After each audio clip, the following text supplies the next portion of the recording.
Bom, mais uma vez, bom dia a todos. O meu nome é Walter Figueiredo de Simone, eu sou coordenador de Clima e Cidades do WRI Brasil e eu vou conversar hoje com o médico patologista Paulo Saldiva. O professor Saldiva faz pesquisas em diversas áreas, como anatomia patológica, doenças respiratórias e saúde ambiental, além de ecologia aplicada, cidades e saúde humana. Ele também é professor do Departamento de Patologia da Faculdade de Medicina da USP e é um grande ciclista aqui da cidade de São Paulo. O professor Saldiva é conhecido na área de qualidade do ar como um grande especialista e é um super prazer tê-lo aqui hoje conosco. Esse nosso webinar, ele encerra a série Os Desafios da Qualidade do Ar no Brasil, que o WRI promoveu esse mês em parceria com o Instituto Clima e Sociedade, o ICS. Para quem não conhece, o WRI Brasil é um instituto de pesquisa brasileiro que atua no desenvolvimento de estudos e implementação de soluções em 3 áreas: clima, cidades e florestas. O tema de qualidade do ar é um tema estratégico aqui dentro, e em janeiro a gente vai soltar um estudo sobre a qualidade do ar no Brasil com autores parceiros, que será divulgado logo mais para todos. Lembro todo mundo que está assistindo que já podem enviar as perguntas ao Saldiva pela plataforma que a gente está usando aqui. Eu vou usar a minha prerrogativa como entrevistador para monopolizá-lo o máximo que eu puder nessas discussões, mas, por favor, enviem comentários, discussões e perguntas que faremos logo que pudermos. Professor Saldiva, bom dia e muito obrigado por estar aqui. Bom dia, Walter. Bom dia a todos que estão aqui acompanhando o seminário. É um prazer estar falando sobre um tema que ainda continua muito importante, embora tenha ocorrido melhora nas últimas décadas, no caso do cenário, pelo menos paulistano, que eu conheço, mas ainda tem um longo caminho para percorrer. E acho que a gente pode lucrar bastante na discussão e exposição dos aspectos de um assunto para o qual não existe ainda um consenso, né? Não há uma solução fácil, né, Walter? Porque, no caso, vamos pegar 2 ameaças que vêm pelo ar, a poluição e o vírus da Covid-19. Se, de um lado, para o vírus da Covid, se eu desenvolver uma vacina eficiente ou um remédio que seja um viricida, que destrua o vírus, possivelmente vai ter um consenso, quase um consenso absoluto. Ao passo que a solução da poluição do ar hoje, como ela envolve setores importantes da economia, né, toda decisão que você tomar, ela vai favorecer um grupo e necessariamente contrariar os outros, né? E outros grupos que produzem talvez coisas poluentes. E não há entendimento possível. Vamos pegar um terceiro exemplo como cenário para a gente colocar o framework do que talvez esse diálogo entre ciência e políticas públicas de melhoria. Você precisa fazer política com P maiúsculo. Por exemplo, a indústria do cigarro sabia, possivelmente, desde os anos 60, final dos anos 50, que o produto que eles vendiam não fazia bem para a saúde. Mas isso não fez com que ela saísse do negócio. Não é assim que funciona na área comercial, né? Então, não é um lugar para consensos, mas para resolução de conflitos baseado no bem maior. E é isso que a gente vai procurar desconfiar e discutir aqui. Perfeito, super obrigado. É isso mesmo, a gente vai discutir um pouco essas conexões entre esses 2 temas. E eu acho que esse link já é fantástico. Então, eu tenho até uma pergunta que talvez seja um pouco pessoal. Como é que você entrou nesse universo que junta a medicina e a saúde ambiental, para começar a tratar e olhar a qualidade do ar como uma questão importante para o Brasil? Bom, eu sempre tenho um componente pessoal. Eu sou um asmático, né? E eu era um sensor. Eu sou asmático no tempo que não tinha bombinha, né? Você, quando ficava doente, com asma, uma crise de asma, você ficava dias, né, tomando broncodilatador. Você não dava corticoide preventivo. Os bloqueadores, os estimulantes beta-2 de longa duração que hoje existem, que não dá efeito taquicardia e tal, também não existia. Então, e eu tinha uma nítida noção que quando mudava a temperatura, eu não conhecia a poluição ainda, mas que havia alguma coisa no ambiente que fazia com que eu piorasse. Quando eu vim para a faculdade, eu me interessei para variadas doenças respiratórias. Né? Estava de pulmão, você vai se interessar por aquilo que você tem uma vivência pessoal. E aí chega na patologia que eu escolhi como especialidade, né, estudar mecanismos de doença e diagnóstico. Né? O patologista trabalha com microscópio, com células, com moléculas, faz diagnóstico. Eu comecei, apareceu um professor titular, que foi meu orientador, o Dr. Georg Bon, que propôs estudar poluição, porque ele estava microcirculação pulmonar com inflamação. No final dos anos 70, início dos anos 80, havia uma onda de que você não ia mais apoiar a ciência básica, mas sim só a ciência aplicada. Era uma coisa bem da época, do regime, das coisas que viviam. E ele, bom, o que é aplicado? Estavam colocando motor a álcool na rua, vamos saber se o álcool é pior, melhor que a gasolina, e eu me encantei com aquilo, comecei a trabalhar. Depois disso, na sala de autópsia, que a gente pode ler o corpo das pessoas, a vida, a impressão digital da cidade, no corpo das pessoas que vêm fazer autópsia no serviço de verificação de óbitos que funciona na Faculdade de Medicina, você percebia que algumas pessoas que nunca fumaram tinham impregnação por carbono no pulmão. Então, é como se fumássemos um pouco. A gente até calculou, dá mais ou menos hoje, 2000, chegando à segunda década do ano do século XXI. Nós fumamos, sem ter escolha, 2 a 3 cigarros por dia, em média. E quanto mais tempo você passar no trânsito, mais cigarros equivalentes você vai ter sem ter escolha.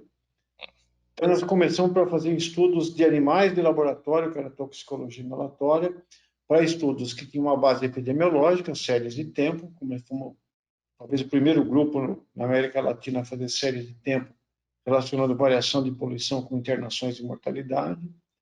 E depois trabalhando exatamente agora com material obtido para saber para onde vai a poluição, se vai para o cérebro, se vai para como é que se espalha pelo corpo, qual é a reação deles, o efeito em fetos, utilizando material tanto de autópsia quanto de peças cirúrgicas.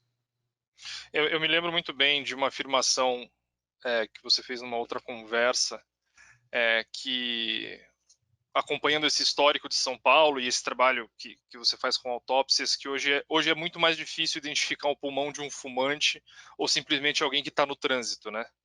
E eu lembro que eu vi uma apresentação do Carlos Dora, quando ele estava no OMS, que ele mostrou, acho que um estudo seu, mostrando o pulmão, e é uma coisa muito assustadora. Pois era aquele pulmão que o Carlos Dora levou, marcou o início de um estudo de quantificação da dose. Né? Porque a gente vê, quando você olha é clássica a foto que o pessoal tira de helicóptero ou de sacada de prédios altos, mostrando a nuvem de poluição que se tem em São Paulo, nos dias de inversão térmica. Só que a quantidade daquela fuligem, daquelas partículas que você põe para dentro do teu corpo varia muito com os teus hábitos, com a tua moradia, o tempo que você passa no trânsito. E eu fiquei impressionado com aquilo e procurei entender como é que essa poluição ela era um bom proxy também, a dose, uma variável aproximada da desigualdade social da cidade. Porque quando você mede a poluição, por exemplo, na cidade de São Paulo, ela tá, como as nossas fontes hoje são predominantemente veiculares, aonde tem mais carro, as estações da CETESB medem mais poluição. Então, a poluição, a concentração geralmente é concentrada no centro reduzido, né? Onde todo mundo vai para lá. Mas quando você mede no pulmão das pessoas e coloca no endereço delas, a maior dose está na periferia. Porque são aqueles que têm que ficar mais tempo se deslocando, circundados por cano de escapamento. Então, esse é um problema. Não basta só você saber a concentração. Você tem que saber também os seus hábitos. E isso foi isso que começou a colocar, e também eu fui aprender com o tempo, né? Vamos pensar nos anos 80, quando a gente começou a mexer com isso, poluição era uma coisa assim de abraçador de árvore, sabe? Era uma causa à procura de uma doença. Hoje, depois de quase 40 anos de pesquisa de diferentes grupos, você já tem uma massa de dados que, se você for pedir dinheiro para uma agência científica, tipo National Institute of Health, um grande projeto internacional, para saber se poluição faz mal, você não vai conseguir, você vai ter que ser muito criativo. É mais ou menos como você está para cigarro, né? Ele já tem hoje nível de evidência máxima pelas sociedades médicas de estar associado com câncer de pulmão, possivelmente câncer de bexiga, baixo peso ao nascer e pneumonia em afecções respiratórias. E as dúvidas hoje são para os efeitos reprodutivos e cognitivos. Então, veja que interessante, Walter. Quando a gente começou a trabalhar, depois as coisas tinham um ciclo. Hoje, você já tem toda, ou pelo menos muito da informação necessária para tomar políticas públicas de redução. E o problema não é mais identificar se existe o efeito, mas é como fazer para reduzir. Quais são as estratégias? Então, é como se eu tivesse completado um ciclo de informação e o que eu estava estudando se esgotou. Agora tem clima, tem outras coisas na cidade que você pode estudar, mas a poluição você já tem uma massa de informação muito grande. A grande dificuldade hoje é como é que você faz um diálogo, né? Porque eu não quero me estender muito, mas a gente, quando trabalha na ciência, a gente tem uma ilusão de que basta pôr o número, os coeficientes e que o pessoal vai ler. Isso você publicou no Science, no New England. Uhum. Tanto que tem um artigo nosso, de um grupo de pesquisadores, de que eu sou coautor, que estudou a poluição em quase 600 cidades do mundo, com dados diários por 15 anos, mostrando os efeitos agudos da poluição. E no editorial, a revista fala, isso fechou. Esse foi o último grande estudo para mostrar evidência, mostrando que ela resistia em qualquer país, qualquer latitude, não era uma coisa decorrente da característica de uma cidade só. E a gente achava que, a gente acha que publicou no New England, está lá, mostrou, vai acontecer tudo? Não vai. Não vai. Então, os números estão lá, mas o que você vai fazer? Qual o uso desses números qual que vai ser a consequência a essas evidências científicas? Ela varia muito, porque ela depende de fatores que estão muito fora da caixa da ciência. Acho que tem três temas que você levantou que eu queria pegar e discutir. Talvez começando pelo último, né? Eu acho que essa conexão entre a ciência e a política, ela anda muito frágil e muito fragilizada.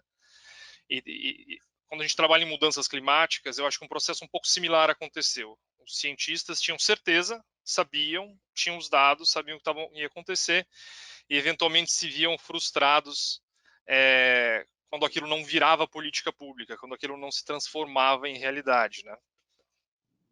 E a gente tem, no Brasil, tem que entender como é que a gente consegue criar essas novas coalizões. Quais são os pontos que a gente precisa para inserir esse conhecimento científico no mundo real e na vida, e na política pública? E aí, nesse ponto, me chama a atenção, e talvez você possa comentar um pouco, que é a ausência do universo da saúde na definição das políticas de qualidade do ar em si. A saúde ela continua quase um pouco como observador, né?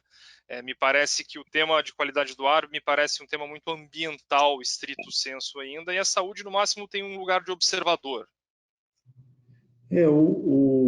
A Organização Mundial de Saúde, indo nesse aspecto, o último que você colocou, quando a Organização Mundial de Saúde começa a fazer padrões de qualidade do ar, começa na Europa. Os primeiros padrões transnacionais, cada nação tinha a sua, né? Geralmente você seguia ou a agência alemã, ou agência norte-americana. Você tinha padrões de referência, cada país tinha a liberdade de fazer seu padrão. Até que a Europa começou, o primeiro acordo de qualidade do ar transnacional começa no final dos anos 70, por causa de problemas não de saúde, mas de perda de produtividade agrícola e de acidificação de rios e represas pela poluição que vinha do leste da Europa para a Europa. Então, isso começou, os países nórdicos costuraram um acordo de redução das emissões de enxofre e melhoria das emissões de fontes fixas. Foi o primeiro acordo. Mas não tinha padrão, tinha padrão para a regulação da emissão, mas não de qualidade do ar. Uhum.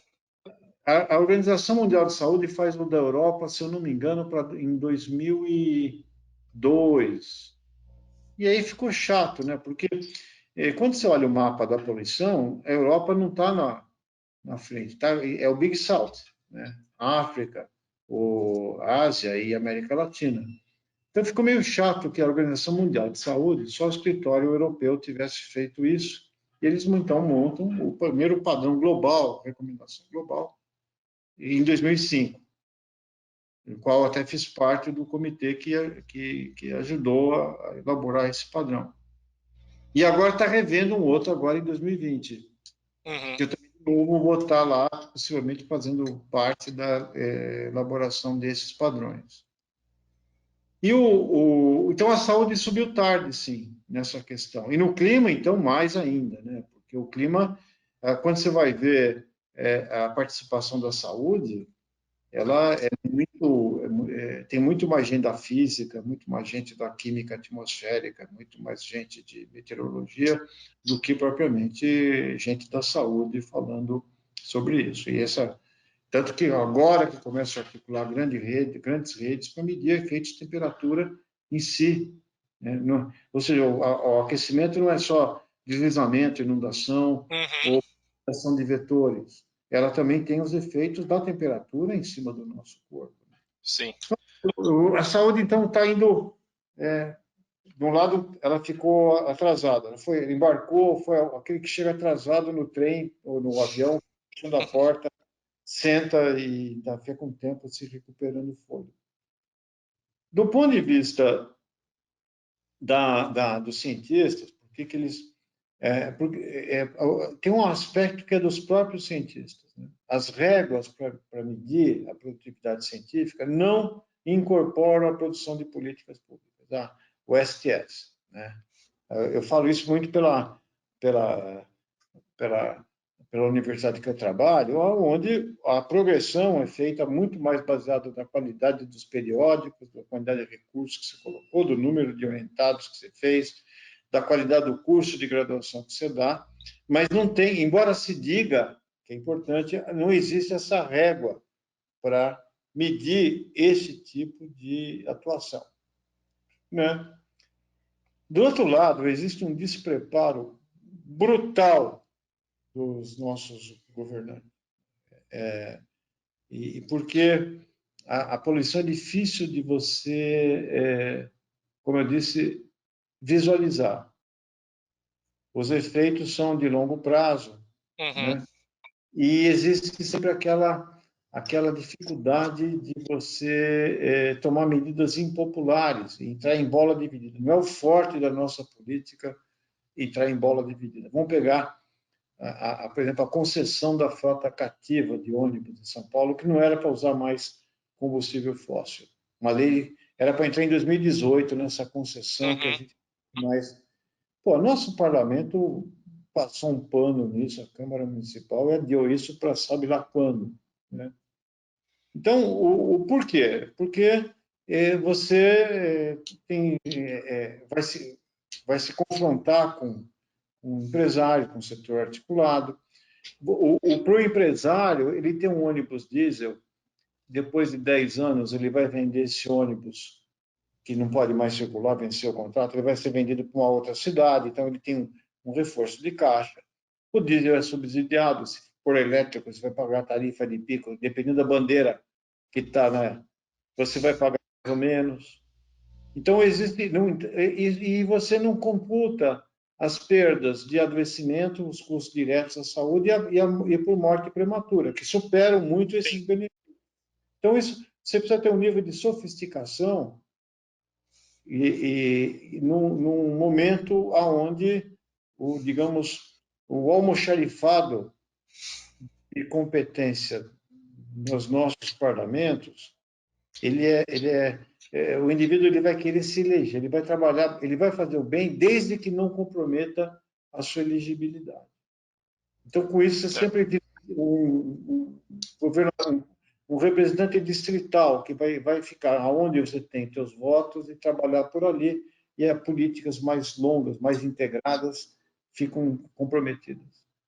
E dois comentários em relação a isso, né? Um é que eu acho que essa estratégia do postergar é uma estratégia que a gente vê, né? Tipo, não, tá na lei, mas quando isso vai entrar em vigência é muito opaco.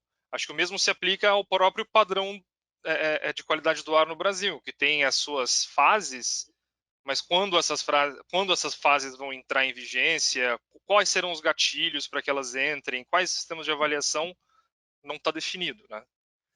Esse é a coisa mais perversa que eu acho, né? Porque quando você pergunta para qualquer gestor, ele fala: eu sigo os padrões da OMS. Isso não é a verdade real. Ele diz, eu vou explicar agora como é que foi o making off da definição dos padrões. Chega no final do dia, depois de um ano você trabalhando, passando por várias coisas, tal, tem um lugar que senta todo mundo para deliberar onde vai bater o martelo. Como a poluição não tem um nível de segurança, por exemplo, você não pode chegar num médico lá e perguntar: quantos cigarros eu posso fumar que não vai fazer mal nenhum?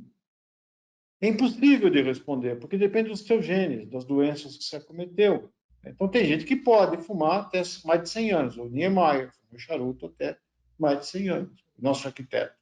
Tem gente que não, que vai conviver com, com fumante e vai fazer câncer, por conviver, por ser fumante passivo.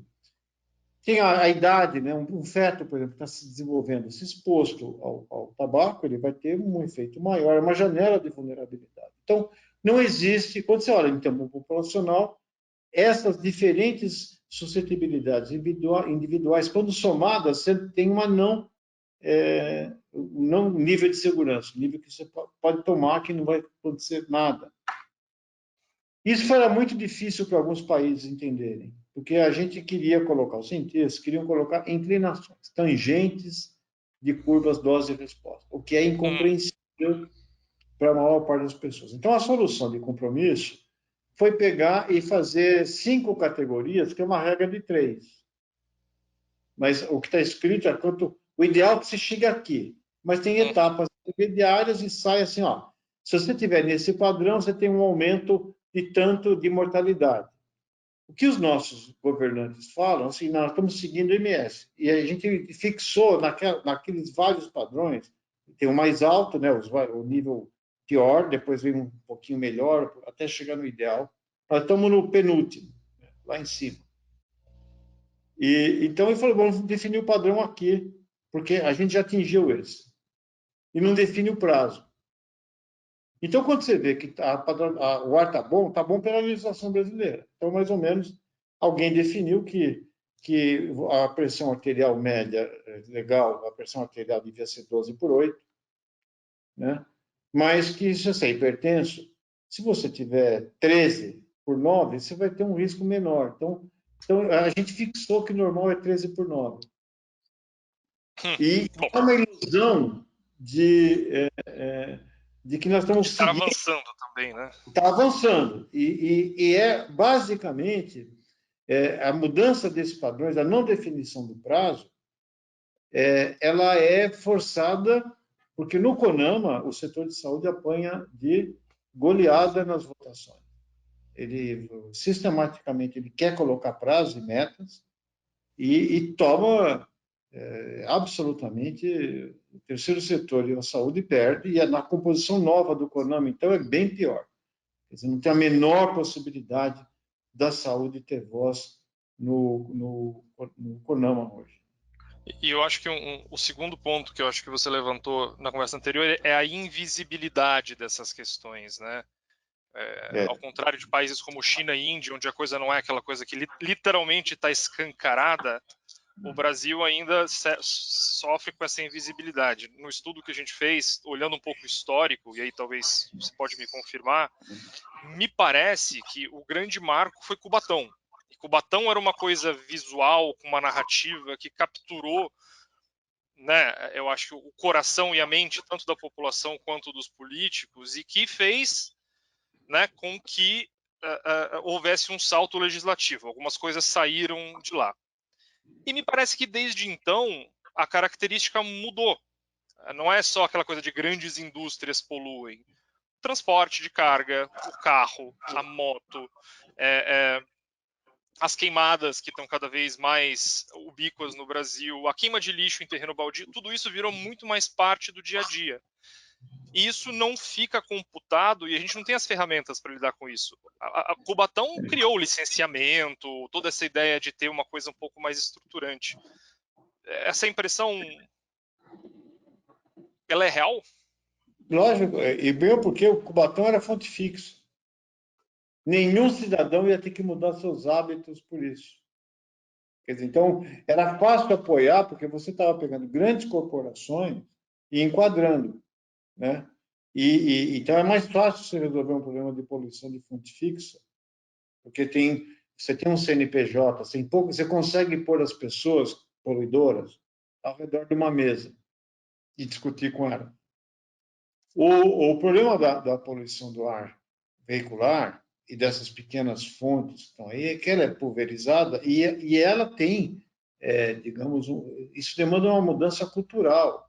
De mudança cultural toma tempo, porque as pessoas que estão, por exemplo, hoje, o indivíduo que.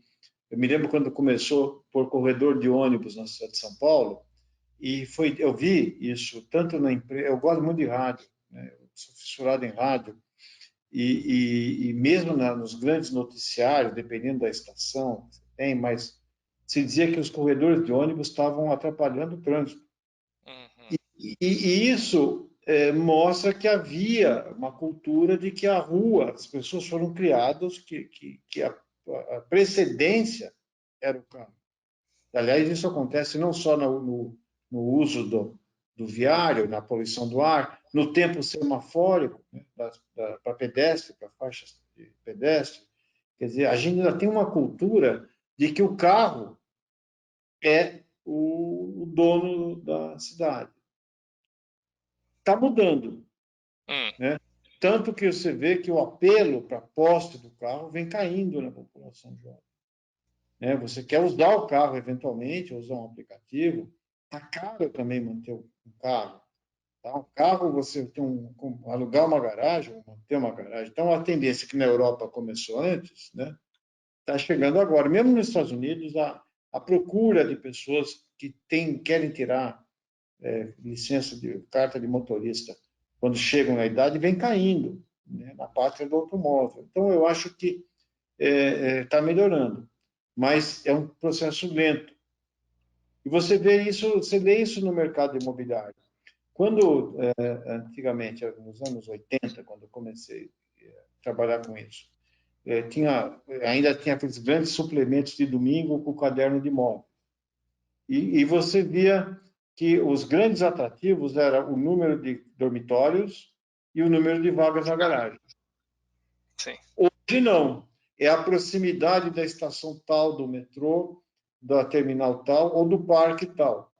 Então, com isso, quer dizer, significa que o mercado já está captando essa tendência do novo consumidor e as pessoas não se conformam mais, não toleram mais perder horas da vida dela presos em congestionamentos intermináveis. Então, existe sim, eu acredito que vai existir, falando do futuro, né, como a redução da centralidade do emprego, que ele vai ser dividido em várias, talvez uma parte é o home office e outros hubs, e você, por exemplo, pode, dependendo da tua, vamos falar na medicina, hoje com a radiologia digital, você pode laudar imagens à distância em qualquer lugar.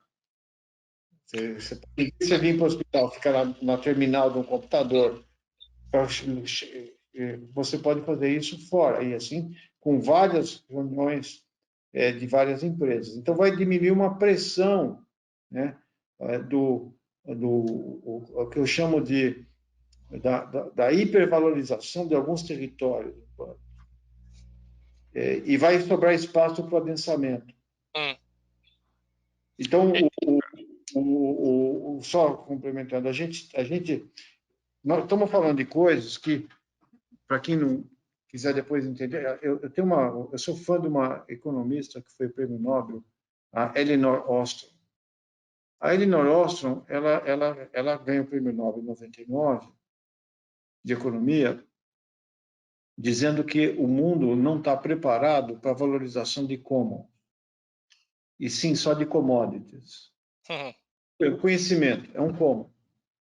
Você tem o seu, compartilha, mas você não ficou sem o seu. Alguém pega, vai embora. Como é que você paga isso? Você não está trocando. Né? Ar, água, solo, são commons. Sim. Não é uma coisa que você... Então, você usa como se não tivesse valor, mas tem. E o uso, e o solo urbano, ele não é... Ele tem que servir para o conjunto da cidade, você morando ali ou não. Esse desafio de repensar a cidade, ele está muito pautado, né? Eu acho que a poluição do ar, ela traz isso. A questão do clima estava trazendo isso, né? Como é que a gente cria essa cidade de baixo carbono e o meio de transporte como uma questão disso. E eu acho que o Covid coloca uma camada de complexidade maior em cima disso tudo, né? Walter, epidemias só foram possíveis por causa que existiu cidade, para ter gente próxima. Um caçador-coletor não tinha. Né? Só subsistiam nos caçadores-coletores bichos que tivessem, não matassem a pessoa e permanecessem muito tempo para ser transmitido para uma sociedade com poucas pessoas que se encontrava pouco. Há grandes pandemias da peste bubônica, depois da varíola, depois do cólera, só foram possíveis, depois das viroses de transmissão interpessoal, como a influenza, a gripe espanhola e agora a Covid-19, porque você tem um monte de gente junto. Imagina, você está no morcego, você é um vírus, vamos pensar do ponto de vista do vírus. Aí você faz um estágio num pangolim. Se você caiu num bípede e deu certo, deu um Tinder infeccioso, deu um match, né? Você vai falar que a chance de você encontrar um outro humano é muito mais fácil do que você achar um outro pangolim. Pronto. E o pangolim não pega avião, ele não se amontoa no metrô, ele não vai em shows, ele não faz... Então, é muito mais eficiente para o vírus se adaptar a gente. Por isso que a poluição do ar também é a mesma coisa, é fruto do adensamento e as alterações microclimáticas também. Então, as cidades, eles criaram a civilização do lado, você pôs muita gente e o nosso espírito se eleva, mas ele criou as febres, criou a desigualdade, porque na hora que você tem excesso de meios de produção, você sai de uma sociedade quase que ideal, né, russoniana, de igualdade entre as pessoas, e vai para alguém que manda, outro que vende, outro que trabalha e outro que explora. E também ganhamos o medo do futuro, viu? Porque na hora que se acumula bens de produção de alimentos, tem que estocar, e você fica pensando, vai chover ou não vai chover? Quer dizer, o dia não acaba, o teu trabalho não acaba naquele dia, você tem medo de coisas que eventualmente não irão acontecer. E com isso vem a ansiedade. E aumentam os muros, né? E os muros vão crescendo também, né? Pois é, e isso é antítese, né, do que a gente chama de civilização. Porque nós nascemos, quero ser um antropólogo, né, mas a gente nasceu, a espécie humana sobreviveu por causa da colaboração e não pela competição. Nós apostamos num cabeção. Né? Então, e para isso perdemos garra, nós não somos páreo para bicho nenhum do nosso tamanho. E a gente levou isso ao máximo. Né? O que a gente fez? para você ter aquela cabeça desenvolvida, e você não tinha garra, você tinha que caminhar, né? Ficar ereto para poder enxergar e caminhar a longa distância. Então, ao contrário dos primatas, você fica com o pé, você perde a garra, estreita a bacia, né? Bom, uma primata, em geral um macaco, dá luz em 30, 40 minutos. A cabeça, sobra espaço para passar a cabeça e a criança não roda. A mãe pega e põe no colo. Não precisa de ninguém para ajudar. A gente, não, né? A gente levou ao máximo, tanto que a nossa cabeça não funde, né? Você dá uma espremida, estreita a bacia, a cabeça dá uma virada, assim que nem um parafuso, roda para as costas da mãe, a mãe não consegue dar luz sozinha, demora 12, 14 horas. E ainda a cabeça cresce muito, não só em número de neurônios, mas no aprendizado. Demora 5, 6 anos de maternagem, então só há possibilidade de vida em colaboração. Aliás, a Margaret Mead, talvez uma grande antropóloga, ela marca, a maior, pelo menos a que eu gosto mais, ela dando aula, um aluno perguntou para ela quando que é o início da civilização. Ela não é nenhuma obra de arte, nenhum utensílio. É encontrar um fêmur de um homem pré-histórico consolidado, com a fratura consolidada. Ou seja, seria impossível uma pessoa sobreviver se não tivesse amparo. E o que o erguimento de muros faz? Ele quebra esse vínculo civilizatório. Ele quebra na cidade o encontro. A cidade passa a ser ou uma ameaça ou um obstáculo. E eu até brinco que isso vai estar levando esses prédios isolados, que tem lazer, escritório e moradia, não tem isso tudo junto, na mesma guarita? Você mora num condomínio integrado. Eu estou pensando em expandir o conceito para ter não só lazer, moradia e trabalho, mas também um hospital maternidade e um crematório gourmet. Ou seja, você vive ali e recicla ali mesmo, você entendeu? Você faz Então, isso todo o ciclo. faz todo o ciclo preso num pedacinho, num eterno isolamento social ou com poucas pessoas num mundo completamente dissociado da realidade. Bom, e até num nível mais pessoal, eu acho que a pandemia lembrou a gente da necessidade da vila, né? Na necessidade de redes de apoio e tudo mais. Até pessoalmente, acho que até aqui em casa, a gente com 2 crianças pequenas, a gente está vivendo muito isso, né? Essa diferença do que como é ter uma família hoje, como é ter uma família no passado e quanto que a cidade dificulta ou não esse desenho. Mas o que me remete a um tema que você mencionou 2 vezes, só para voltar, né? Recentemente eu escutei uma entrevista com a Mary Nichols, que é uma advogada ambiental, que montou o California Resource Board, que ela ressaltou como, para ela, desde o início da carreira dela, 40, 50 anos atrás, a questão da poluição do ar para ela era uma questão muito forte de direitos civis, e de desigualdade, e de justiça ambiental. E isso ganhou tração nos Estados Unidos, existe um movimento forte por lá, e por aqui isso, eu acho que a gente ainda não conseguiu ainda articular isso de uma forma mais estruturada, porque a desigualdade em termos de poluição do ar, ela é muito premente também, né? Tanto em termos de exposição, como você mencionou, mas também eu sinto como a capacidade de lidar com os problemas oriundos dela e o que vem disso. Você tem toda a razão. A poluição, ela afronta a cidadania e os direitos fundamentais das pessoas. Se você olhar o mapa da poluição, a poluição é uma coisa de sociedades pobres, e quando o nível de cidadania e organização é pior. Vou te dar um exemplo. Em 2013, eu fiz parte de um comitê que avaliou da Agência Internacional do Câncer, que estabeleceu a carcinogenicidade da poluição do ar.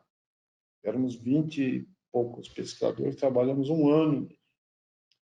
Quando saiu, publicado no Lancet, que havia evidência máxima de que a poluição estava associada com câncer de pulmão, como nível máximo, 1A, e possivelmente carcinogênico 1B para bexiga, quase que um mês depois, não mais que um mês depois, houve um programa de phase-out de diesel para veículo leve e um compromisso de extinção do uso do diesel para países, para a frota urbana. Não poderia, ia ficar restrito, e o diesel teria que ter padrões de emissão absolutamente mais estritos, certo? Foi imediato. No Brasil, nós não só adiamos o uso do diesel no espaço urbano, como as montadoras, as mesmas que produzem caminhões lá, algumas, hoje lutam para que você não tenha o padrão ainda anterior da Europa. Então, veja, é a mesma companhia, é o mesmo grupo que age diferentemente conforme o espaço que a falta de organização social ou que a falta de respeito aos direitos fundamentais das pessoas age.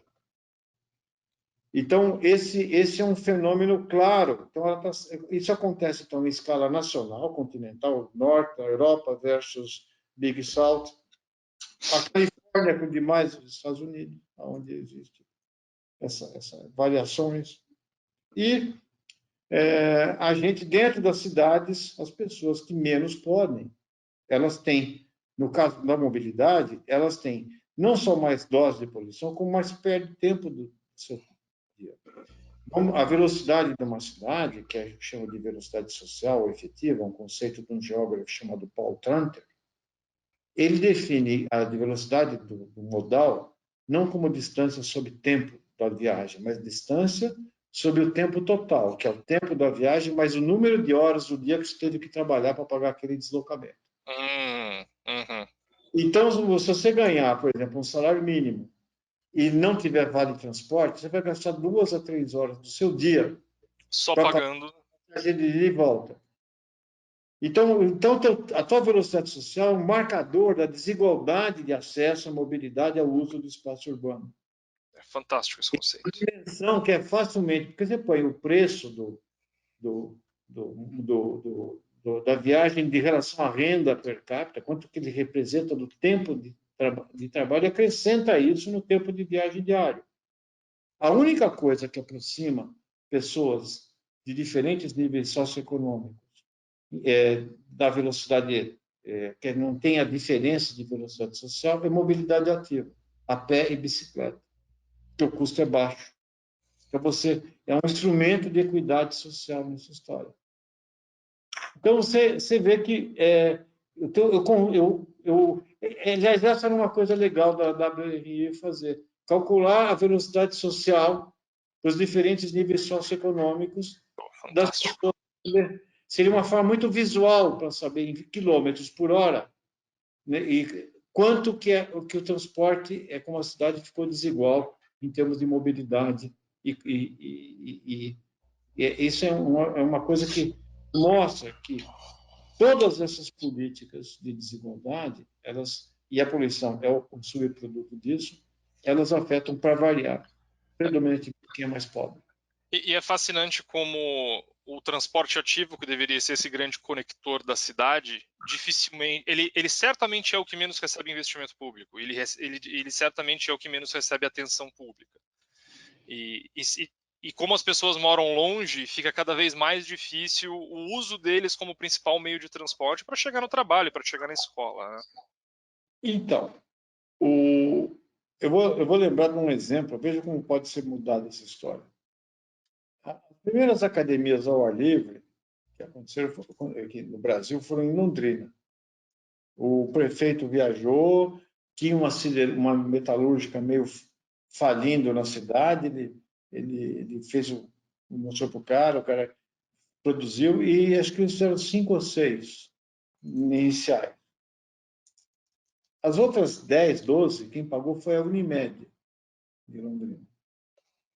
Porque o ganho de ter um espaço de atividade física, sim, parque, foi tão grande que compensava pagar, né? Então, esse é um exemplo. Se você tivesse, fecha. então, se você tivesse mobilidade ativa, o ganho de saúde pagaria a festa. Só que tem o seguinte, para variar, né?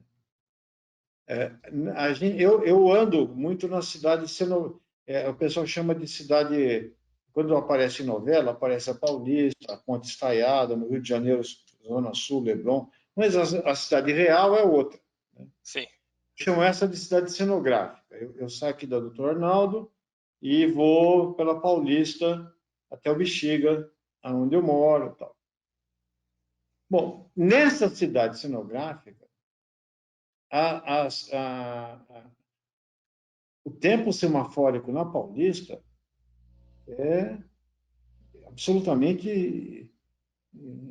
O semáforo de pedestre na esquina da Pamplona com a Paulista, ele tem mais ou menos uns 10 segundos de tempo aberto para você. Então é difícil. E a calçada também, o pessoal entra, invade, é uma coisa absurda. E tem uma calçada... Na periferia, na Cidade Real, você tem lugar que não tem calçada. É uma avenida da Zona Leste, que eu esqueci o nome, que tem maior índice de acidentes fatais, trânsito. O pessoal foi lá, né, foi ver o que era. A calçada tem 1,5 metro, quando às vezes tem uma árvore, então a pessoa tem que andar na rua, e as faixas de pedestre não existem. Então, é lógico. É lógico que vai acontecer isso. E o problema é que nenhum prefeito tratou seriamente de calçadas, que eu conheço, nos últimos 40 anos. Você vê agora, agora estão mexendo em calçada, né? Que os últimos 3 meses de gestão de um prefeito, eles começam todos, não é esse, todos começam a fazer um urbanismo tático, né? Sim. Para fazer coisas que sejam visíveis e de baixo custo em lugares de alto fluxo de pessoas. Mas não tem uma política consistente de calçadas, nem de ciclovias, né? E chamam os ciclistas, veja, normalmente você vê também no rádio, só que o ciclista eles confundem com ciclismo com night bikers. Tribos de pessoas com bicicletas importadas e que tiram espaço da população. Bicicleta é transporte de gente que não tem dinheiro. Vai para Vicente de Carvalho, lá perto do Guarujá, e vê do que anda o pessoal que vem trabalhar em Santos. Claro. É esse pessoal que vai se beneficiar com a mobilidade ativa. É esse que vai ganhar saúde e que vai economizar recursos.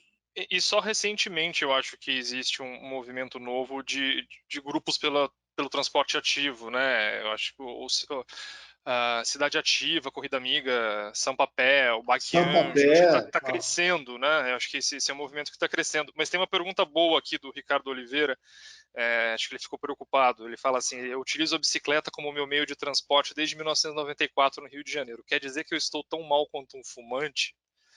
Não, está melhor. Eu já fiz isso, eu tenho essa preocupação comigo. Eu ando desde 77, quer dizer, ainda a lama do dilúvio estava ainda úmida quando eu comecei a andar. A roda era quadrada. Quando eu entrei na faculdade, eu tinha que fazer... Aqui, a medicina tinha lá no Butantã, no campus principal, e aqui no campus médico, no Dr. Arnaldo. E eu comecei a andar de bicicleta, comecei a fazer isso e continuo até agora. O ciclismo, de fato, ele aumenta a frequência, o ritmo ventilatório. Mas o tempo que você fica no congestionamento é menor. Então, a dose que você tem de poluição, para os níveis das cidades brasileiras, os benefícios do ciclismo suplantam os malefícios da poluição. A gente calculou, dá mais ou menos, você pode praticar até 8 horas diárias, até 8 horas. Então, quem está pagando o preço são os motofretistas hoje, que devem ficar 8 a 9 horas em cima de uma bike. Mas, em geral, não. Em Nova Delhi, por exemplo, esse tempo é menor, é mais ou menos em torno de menos de 2 horas, que aí você começa a suplantar os benefícios decorrentes do exercício. E outra coisa, o exercício, aquela sensação de bem-estar que você tem depois de praticar esporte, ele secreta uma série de hormônios, as chamadas endorfinas, mas também ele estimula a imunidade e é um anti-inflamatório poderoso. Então, fique tranquilo que o problema da bicicleta é você cair ou ser atropelado. nos níveis que a gente tem, em geral, os benefícios suplantam em muito os malefícios. Bom, acho que a gente já começou a falar um pouco sobre as soluções, né? Eu queria que a gente continuasse um pouco nessa toada pelo tempo que nos resta, olhando então para isso, né? O que dá para a gente fazer daqui para frente, considerando esse mundo pós-Covid, considerando esse cenário que a gente traçou até agora. No transporte, eu acho que a gente já falou bastante e eu acho que acho que essa pergunta é super válida, pensando que a gente tem uma eleição municipal chegando, né? Pensando que de certa forma os municípios não têm responsabilização dentro do PRONAR, né? Do Programa Nacional de Qualidade do Ar. O que um município pode fazer, né?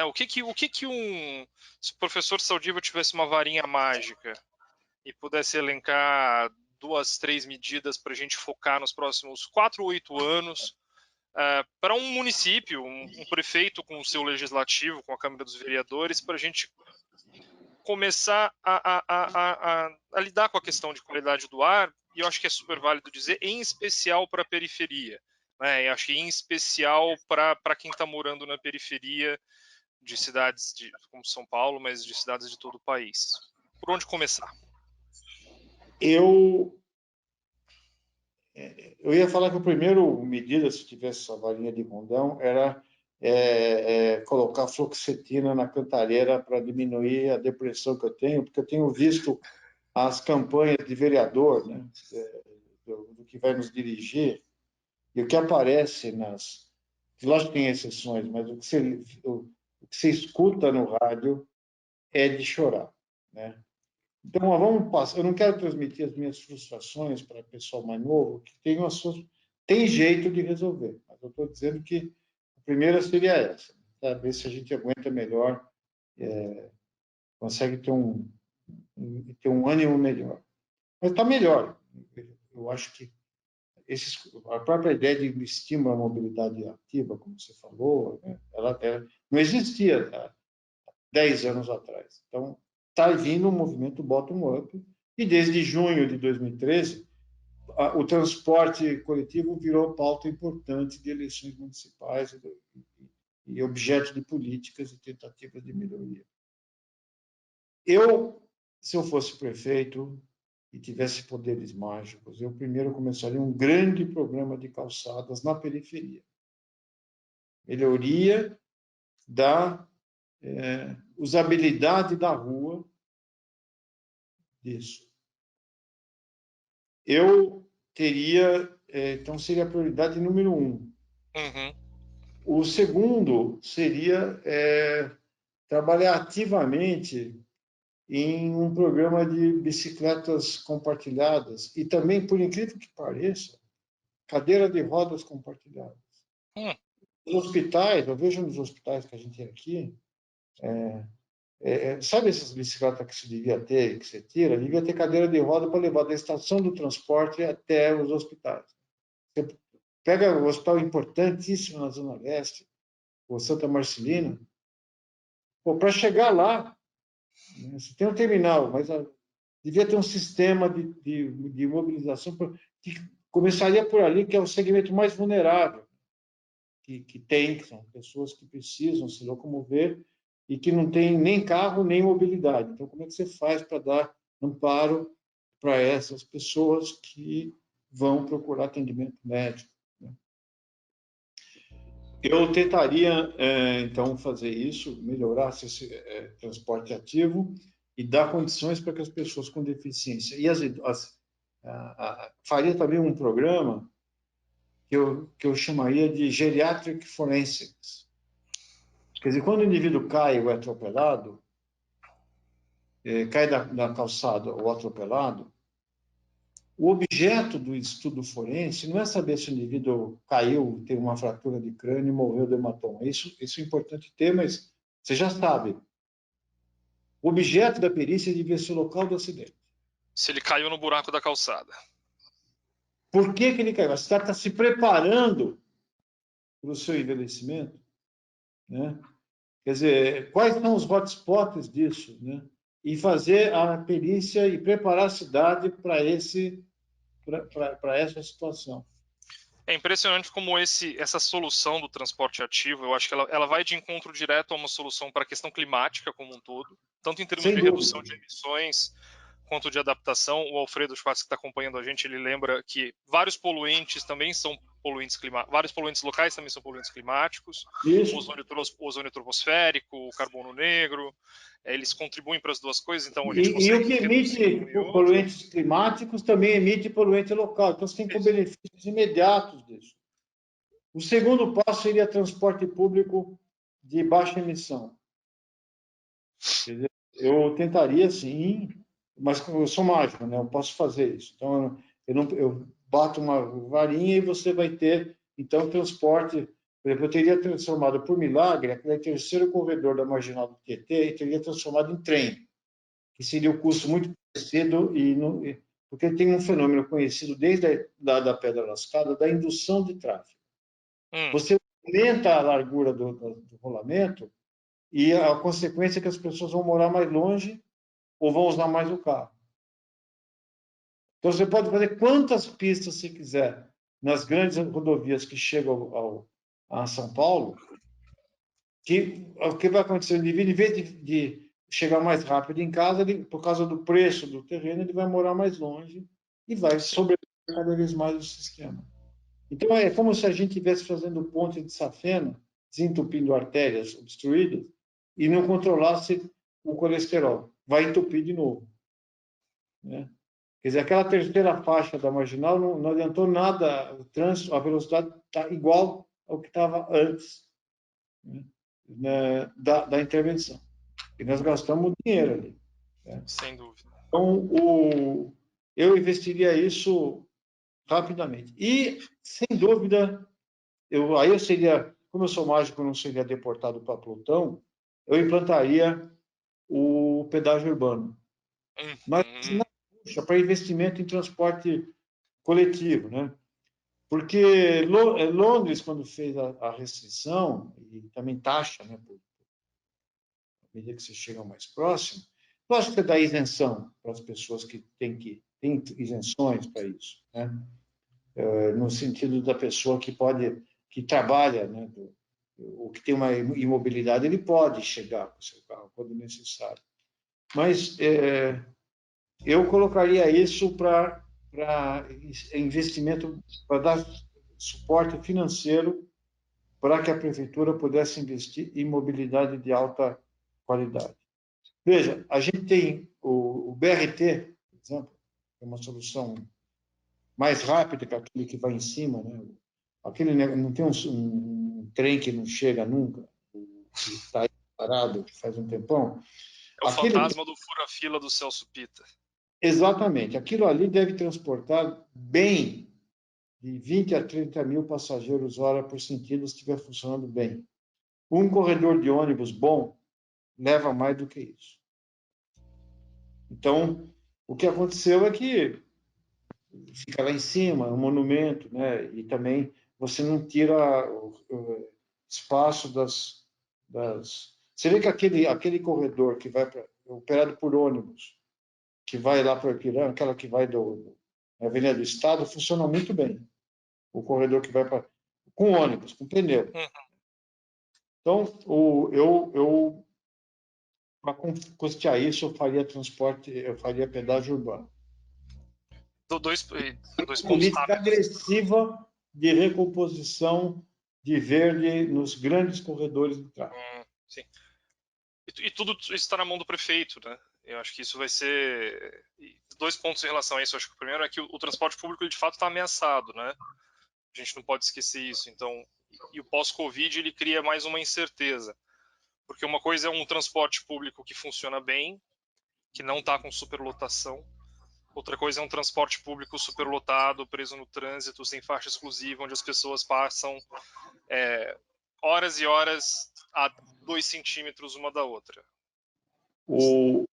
Todos os estudos, tanto feitos na Alemanha quanto na China, mostram que os hotspots de infecção por Covid estavam associados, primeiro, a grandes centros hospitalares terciários e grandes estava relacionado com grandes entroncamentos de transporte público e estava associado com locais de encontros públicos, por exemplo, igrejas e teatros, de futebol. Então, o transporte público, dentro desse tempo, quanto tempo vai rodar esse vírus, vai depender de tantas incertezas, como, por exemplo, a eficiência da vacina, o acesso, o tempo que vai ser demandado para funcionar. Tem uma série de incertezas, mas o transporte público vai ter que ter renovação do ar interior, né? Você vai ter que ter um sistema de exaustão muito mais eficiente das estações. Por exemplo, aquela estação que liga a linha amarela com a linha verde do metrô, você fazer aquela baldeação, é um primor da falta de humanidade de quem projetou ou da previdência de fazer, construir uma academia subterrânea com saltos marciais e corrida, tudo junto. Quer dizer, aquilo é de uma falta de competência absurda, né? Que deveria existir. Não se sustenta mais um treco desses, né? Essa insensibilidade com o ser humano. Assim como a própria... eu sou o maior fã do metrô, mas tem umas coisas que acontecem, né? Aqui, quando eu falo do acesso, a estação Clínicas do metrô, você tem o elevador de escada rolante em 2 sentidos até chegar no mezanino. Se você quiser chegar na Dr. Arnaldo, é só num sentido. Então, o pessoal vai para o estudo do cluster, tem escada para subir. Quando ele volta com a cadeira de roda dele, não tem como descer. Então, é assim, uns negócios meio malucos. Então, acho que devia ter um pouco menos de engenharia de gabinete, sabia? De planejamento de gabinete. E as pessoas deviam um pouco usar aquilo que eles estão planejando e saber se dá para usar ou não, e saber se é possível fazer e aumentar a malha do metrô. A malha do metrô é sobrecarregada porque você tem que passar... O nível de comunicações e possibilidades de conexão é muito pequeno e sobrecarrega os grandes hubs. Então, eu acho que isso se resolve com renovação do ar e se resolve com aumento da malha, que está atrasado faz décadas. E muito transporte de superfície. O BRT nasce aqui, perdemos o nome, é o Bus Rapid Transit, começa em Curitiba, e se você for ver, por exemplo, os BRTs que estão na América Latina, quem produz o ônibus é o Brasil. Né? Inclusive, o Brasil tem tecnologia para ônibus a gás. A gente já exporta os nossos ônibus Euro 6. Ônibus híbrido, exporta a Euro 6 e não usa aqui. Então, tem alguma coisa errada, né, no nosso país, né? 2 comentários breves. A professora Maria de Fátima, sua colega de USP, está assistindo a gente, e ela comentou aqui que houve uma pesquisa recente que mostrou que durante a pandemia houve uma migração do metrô para o aplicativo, que é algo super preocupante para a gente no futuro, mas acho que o único caminho em frente, de fato, é essa aposta no transporte público e financiado pelo uso do carro. Eu acho que a gente tem que voltar a falar sobre esse tema. O seu comentário sobre o congestion charge... Muita gente para bike também, Fátima. É. Nunca se vendeu tanta bicicleta, nunca se montou tanta bicicleta, nunca se usou tanta bicicleta compartilhada. E uma falta de bicicleta não vai voltar, né? Uma parte disso não vai voltar. Eu me lembro, lembra quando teve uma queda de uma ponte que saía da Marginal do Pinheiros, afundou, deu uma... foi 2 anos atrás, uma ponte caiu, assim, ficou parada a Marginal do Pinheiros, perto da USP, perto da ponte foi perto da ponte do Jaguaré. Bom, deu uma zica tão grande ali na Faria Lima e tal, que muita gente começou a usar aquelas bicicletas compartilhadas. E sabe que não voltou ao estado funcional. Quer dizer, muita gente ficou, aprendeu, viu que dá e manteve. Então, existe um aprendizado, sim, né, dessas novas. E eu acho que muita gente que mudou para a bike na pandemia vai continuar na bike depois. Acho que um pouquinho de otimismo faz bem. E o comentário que eu ia fazer é que o congestion charge, o pedágio urbano, como uma forma de até financiar novas obras de infraestrutura, tanto de transporte público, é uma solução fenomenal. Que a gente talvez comece por aumentar o preço da Zona Azul, né? Ou de fato cobrar a Zona Azul. Em São Paulo a gente até tem um aplicativo, mas em outras cidades do Brasil você tem cidades onde um preço, você parar o seu carro por 2 horas num espaço público, né, que é uma vaga numa via pública, é mais barato do que uma passagem de ônibus. Me parece uma defasagem muito chocante nisso. Mas infelizmente isso bate, eu acho que na dificuldade política, né? O Ken Livingstone, que é o prefeito que criou o pedágio urbano lá em Londres, quando alguém perguntou para ele num evento há uns anos atrás, mas poxa, como que foi? Foi bacana o apoio da população ao pedágio urbano? Ele falou assim, que apoio, né? Eu fui o prefeito que teve a menor taxa de aprovação na história de Londres quando eu criei o pedágio urbano. Mas hoje o Peñalosa, quando fez o Transmilênio, perdeu a eleição para prefeito. Então, por isso que eu estou imaginando, dentro de um cenário de apego ao cargo, né, existe... Entra, professor, estou acabando aqui. De apego ao cargo, existe pouca... Olha, me trouxeram um sorvete, olha que coisa... Isso não foi a gente, né? Isso não foi uma cortesia do não, WRI para os nossos palestrantes. São manobras de adocicar. Já estava ficando muito azedo, e a pessoa detecta e resolve trazer esse. Esse é o pessoal que estava fazendo autópsia e subiu, porque hoje quem está fazendo é a professora Renata, para eu poder estar aqui junto falando com você. Muito obrigado. E deixa eu só fazer então, talvez só para a gente fechar um pouco mais, só para subir um pouco de nível, né? A gente falou do município, mas a qualidade do ar me parece um desafio que se a gente não resolver de forma federal, a gente não vai resolver, né? Acho que sem um arcabouço legal fica muito difícil.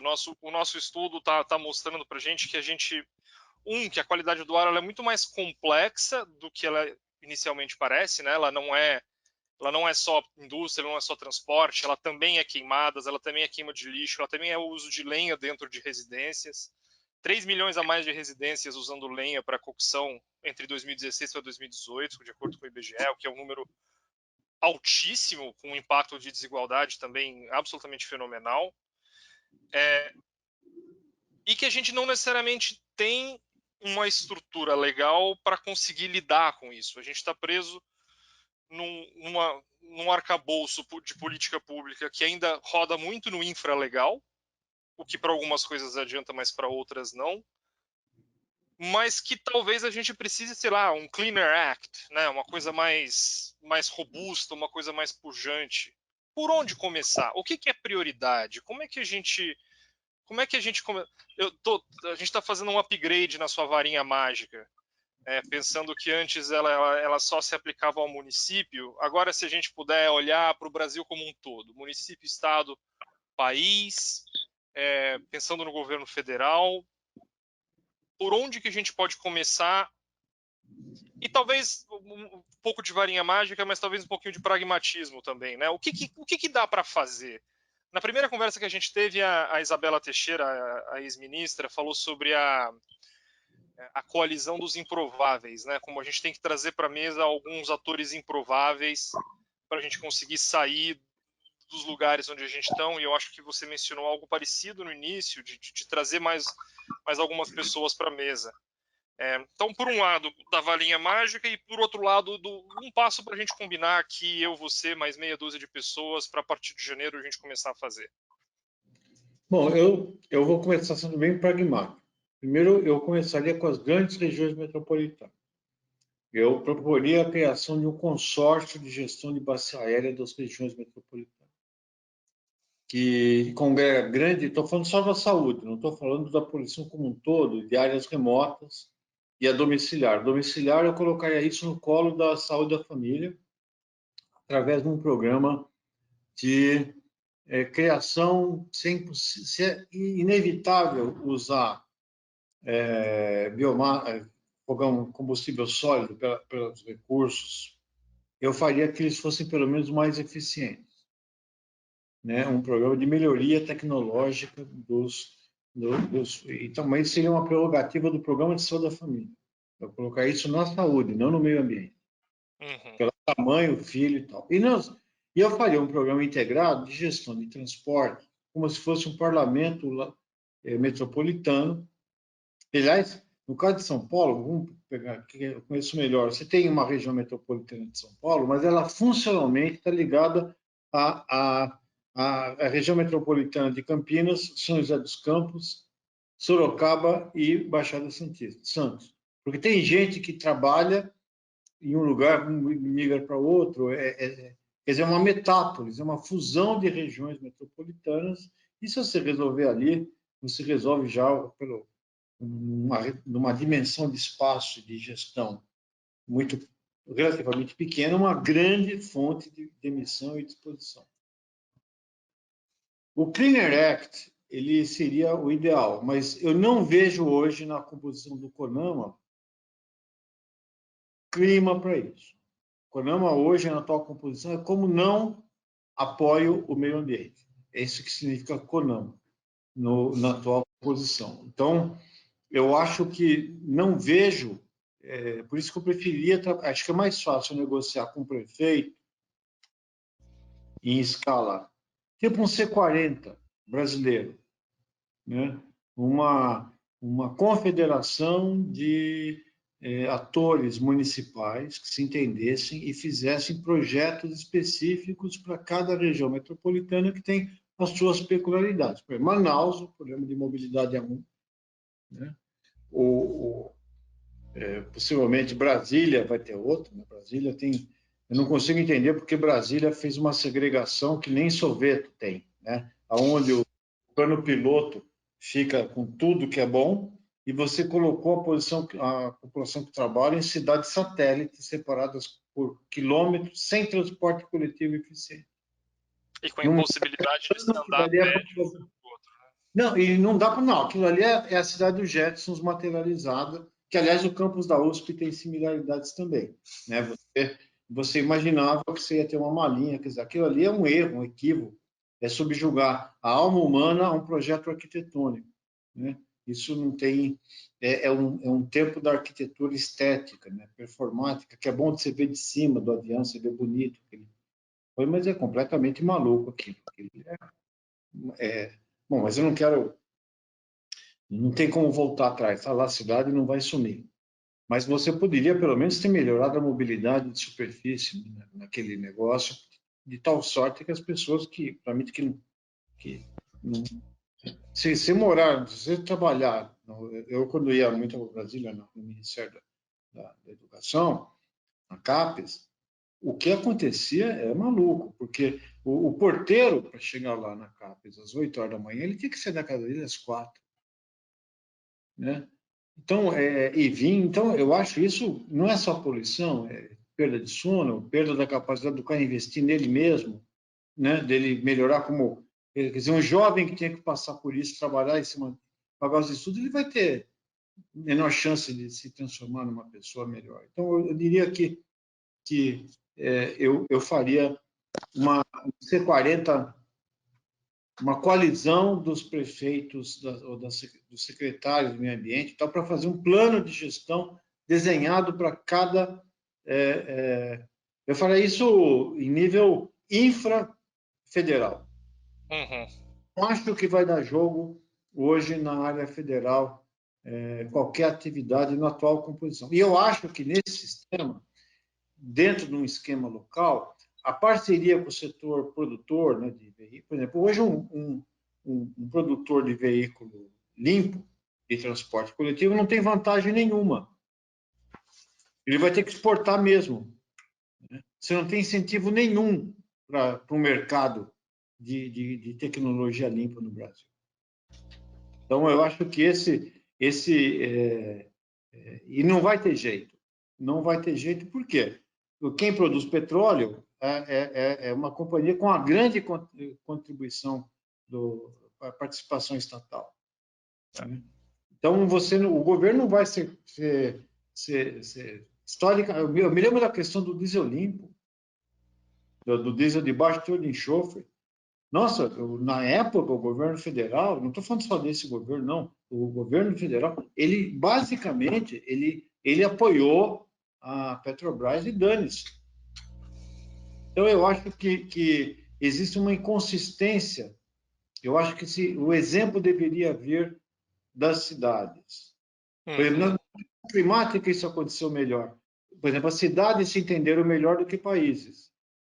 A C40 ela conseguiu ter mais eficiência em negociação de acordos e melhorar a eficiência do que acordos nacionais, que depende é muito mais difícil de conseguir. Então, eu faria um negócio desse, sim. Eu tentaria estimular essas redes de regiões metropolitanas para resolver dentro. Esse nível de governança, me parece que ele também beneficiaria outras coisas, né? Lixo, saneamento. Então, eu acho que tem algo aí.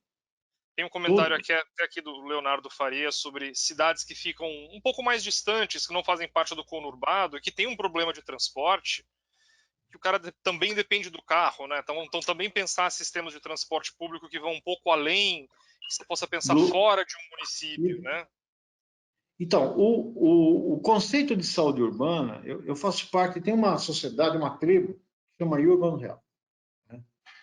E essa Society of Urban Health definiu o elenco de ações para os próximos 5 anos. Eu faço parte do comitê científico disso.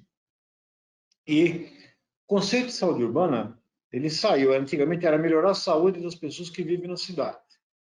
Passou para melhorar a funcionalidade desse ecossistema complexo que chama-se que é o urbano, admitindo que ou seja, o que está embutido nisso, a cidade não pode viver às custas dos seus recursos naturais, mas ela vai se beneficiar, a saúde dos habitantes da cidade vai se beneficiar na medida que os recursos naturais, inclusive englobando o espaço periurbano, são preservados. Senão, como vai acontecer com São Paulo, que a gente tem rios cheios e vai buscar água a 300 quilômetros. Então, então essas consequências, né, de você colocar e veja, quando a gente fala de febre, nós estamos falando por vetor, estamos falando de lixo. Padrão do regime de chuvas, que criam criam água para pôr no lixo, que vira um criadouro. A ilha de calor favorece a eclosão de ovos e a gente está. A única coisa que a saúde está fazendo é jogar inseticida. Não vai resolver, porque os bichos, o Aedes já está resistente a inseticida. Vamos lembrar que o prêmio Nobel de 48 de medicina foi para o inventor do DDT, porque ele prometia acabar com a fome do mundo e a esperança de acabar com as doenças por vetores como malária, por exemplo. Não aconteceu nenhuma coisa nem outra. Então, a solução é um pouco diferente. Então, o conceito de saúde urbana vai evoluir para, sim, melhorar a saúde do homem a partir da melhoria não só do que está na caixa da saúde, mas o conjunto, o habitat da moradia, né? Tudo. Né? Serviços ambientais, umidade, diminuir as ilhas de calor, melhorar a coleta, a fisiologia desse organismo que é vivo, que ele nasce, cresce e pode até morrer. Então, eu diria que eu tentaria jogar a discussão e acho que algumas regiões metropolitanas podiam tomar a liderança e vencer pelo exemplo, né? Vencer pelo apresentar evidências de melhoria, inclusive econômicas desse tipo de política. Esse seria o desafio, né? que caberia, que eu acho que é mais plausível do que você chegar hoje na atual composição do CONAMA e propor alguma coisa que você já sabe o resultado de antemão. Eu cansei de ver a gente você não conseguir levar pautas positivas em termos de saúde e meio ambiente do CONAMA. Não dá para ver. Estamos assim ruim em várias áreas. E me parece que também, e acaba sendo, ao contrário de outras coisas que a gente já mencionou, uma oportunidade política também para os prefeitos, para os governadores de terem uma liderança, de se diferenciarem, né? Aí talvez a gente consiga suscitar algo que dê votos, né? Algo que seja um pouco mais positivo. Já tem para vacina isso, né? Cada um quer com a sua vacina para chamar de sua, né? Personal vacina. usar o mesmo espírito da vacina para melhorar o ambiente, melhorar as coisas, fazer uma gestão integrada, né, disso, que eu acho que seria ideal. Né? Eu tenho uma certa desconfiança de que a receita que um órgão central vai dar para as regiões metropolitanas e para transporte sirva, ou padrões sirva para todas as realidades do Brasil. Concordo. E é isso. Acho que a solução virá de baixo para cima. Professor, algumas palavras finais para a nossa audiência? Bom, eu só tenho que agradecer. Né? Esse é uma coisa que, por exemplo, esse tipo de discussão que vocês me permitiram, é difícil você ter aqui onde eu estou trabalhando, que é a Faculdade de Medicina, porque a gente tem uma preocupação tão grande com a assistência, né, e com as responsabilidades que caem para a gente agora, que essa discussão mais ampla, onde a gente passa a ser um dos protagonistas, mas não o protagonista, né, ela é muito útil para nós. Então, eu não sei se foi bom para todos, mas para mim foi muito bom, porque a gente vai falando e vai refletindo, né, sobre o que vai falar e vai se reformatando um pouco dentro de alguns conceitos. Muito obrigado. Não, muito obrigado você pela sua sabedoria compartilhada, conhecimento e bom humor. E é bom ter um professor como você ensinando a gente um pouco mais sobre essas conexões. Agradeço de fato profundamente, tanto pessoalmente quanto em nome do WRI, essa parceria. Espero que a gente tenha outros momentos estratégicos de debate, de construção. Já fiquei feliz que já recebi algumas mensagens de gente já querendo fazer coisa, querendo já conversar com a região metropolitana. Então eu acho que esses papos e esses toró de palpite, né, esses brainstorms, eles acabam provocando, e eu acho que a gente está num bom momento para provocações. Eu acho que sabe o que eu acho que talvez a coisa que eu possa fazer, talvez, né, é que nesse tempo de incerteza ou de medo, se diz muito que a gente tem que combater essas coisas com coragem, nós vamos enfrentar o vírus de pé, vamos fazer isso. O antídoto do medo não é a coragem, é a fé e a esperança. E eu tenho certeza que nós vamos melhorar a partir das soluções que vêm de baixo para cima. Porque está muito melhor, viu, Walter? Está muito melhor do que quando eu comecei nos anos 80. Para quem está chegando agora, acho que está tudo ruim, mas esse tipo de discussão seria absolutamente incompreensível a um tempo não muito distante do que nós estamos vivendo hoje. E eu tenho muita esperança nessa geração que está vindo, esse pessoal que vai entrar agora, porque no meu tempo, que é final dos anos 60, quando eu estava no colegial, início dos anos 70, na universidade, houve muita ebulição em termos de mudança da sociedade e a gente não conseguiu fazer muita coisa do que a gente sonhava. Acho que hoje a gente tem mais chances, porque o número de pessoas, isso não é uma questão de uma determinada faixa etária, se percebe em todos os níveis sociais, todos os níveis econômicos, uma vontade de melhor apego às causas ambientais. Então, eu acredito muito eu tenho esperança que nós vamos sair melhor do que nós estamos hoje e num prazo até antes do que a gente imagina. Muito obrigado. Bom, obrigado pelas reflexões, professor. Eu já saio melhor dessa conversa do que eu entrei, com um pouquinho de esperança a mais no coração.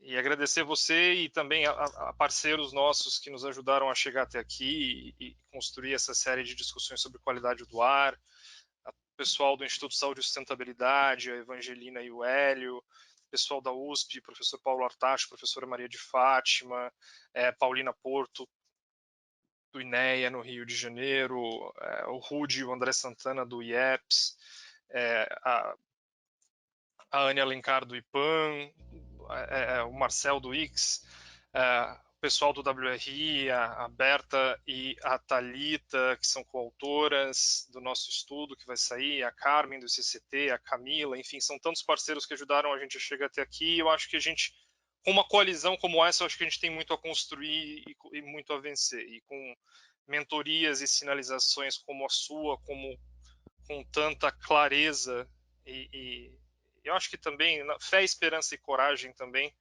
a gente tem muita coisa para construir. Queria agradecer todo mundo que participou e que ficou até o final. Queria agradecer a todo mundo que assistiu a nossa série de webinars. Se mantenham atentos, a gente quer fazer mais algumas conversas, talvez olhando para crianças, talvez olhando para algumas outras perspectivas, esperando ter pessoas como o professor Saldiva e até o professor Saldiva de volta para um bate-papo. Muitíssimo obrigado, professor. Um abração, gente. Tudo de bom. Um abraço, pessoal. Valeu.